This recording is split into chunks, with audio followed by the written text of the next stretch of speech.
my name is Anna and you're watching your English Hub 99 channel. Today we are going to talk about the way you speak about regular, everyday, habitual actions, which tense to use.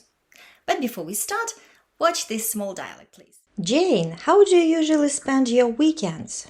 Well, I like going out with my friends and once a month I have lunch with my family. I study at the university 80 kilometers from my hometown, so I visit my family every last Sunday of the month. And you?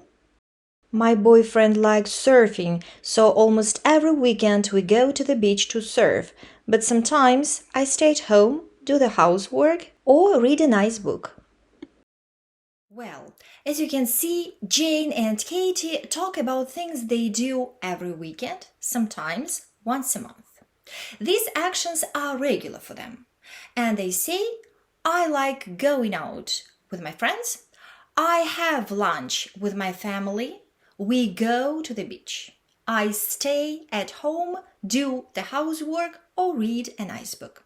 So when you want to say that you do something regularly, always, sometimes, from time to time, that it's a part of your routine, you say I and you use the verb without to. For example, I always read before going to bed, or I sometimes ride a bicycle in the park. The same thing you do when you use the pronoun you, we, and they, like it was in the dialogue.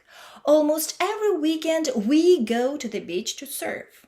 For example, you can say, my neighbors are aged, so they sleep a lot. But what about the phrase, my boyfriend likes surfing? Well, we can replace the noun boyfriend with the pronoun he. And for pronouns he, she, and it, we should add the ending s or es in the end of the verb. For example, my mother, she likes cooking at the weekend. My dog, it spends much time in our garden. My teacher, he usually tells us to be attentive at the lessons. So let's make a short resume of the said above. We use present simple tense for regular, daily, habitual actions, for permanent situations, for true things. To form a present simple affirmative positive phrase, we use a subject in the form of a noun or pronoun and an infinitive of a verb without to. Like this. To go. I go to work by bus. You go to work by bus. He, she, it goes to work by bus. We go to work by bus. They go to work by bus. To speak. I speak French fluently. You speak French fluently. He, she, it speaks French fluently. We speak French fluently. They speak French fluently. Well, what about the negative sentences? So, to form a negative sentence in the present simple tense, we need two auxiliary verbs. What does it mean, an auxiliary verb? Well, auxiliary verb helps us to build negative phrase and a question. Look, we use the auxiliary verb do for pronouns I, you, we, and they, and we use the auxiliary verb does for the pronouns he, she, it. What happens then? We combine the auxiliary verb do and does with the negative particle not and the infinitive of the verb. Attention!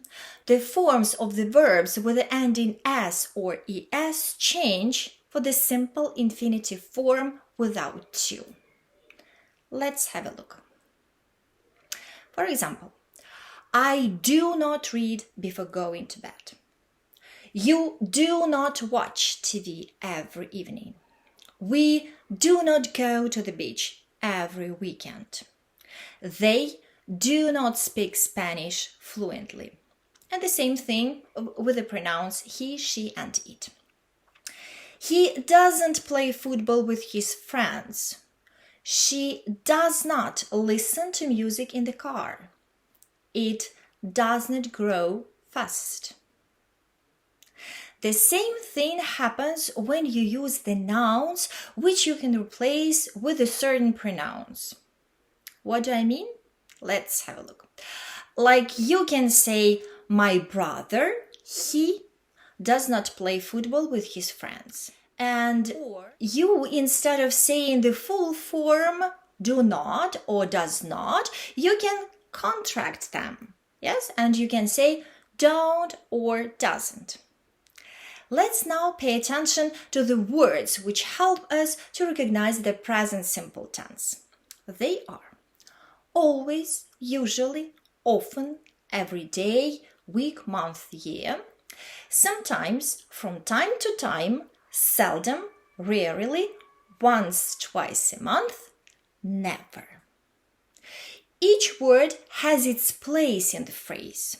Like always, often, usually, sometimes, seldom, rarely, and never, we put between a noun or a pronoun and a verb. For example, we always take some sandwiches to school. Or he never does his bed. But the words once a week, every day, we put in the end of the sentence. For example, they meet for lunch every week. She does yoga every day. And the last thing for today's lesson. I'd like to give you several sentences to practice your English and see how well you understood the present simple sentences. So you need to put the verbs in the brackets into the spaces, yes, in the needed form, either with S or without S.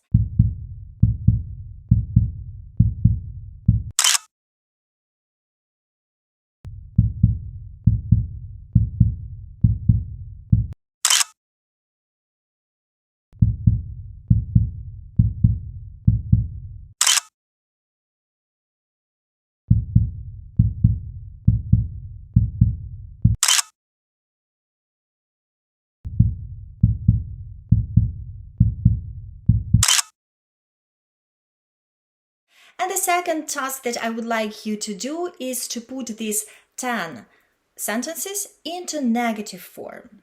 Okay, for example, I read an interesting book before going to bed. I don't read an interesting book before going to bed. Isn't it okay? I hope so. Well, anyway, if you have any questions, you can leave them in the comments, the same with the answers. And any other questions that you have, please do not hesitate to leave me in the comments under this video. I hope that this lesson helped you to understand present simple sentences, positive and negative. If yes, you can like this video to revise this material further and also to spread around your friends, and you can subscribe to my channel to keep improving your English. I'm saying you for now goodbye. See you next time. Bye.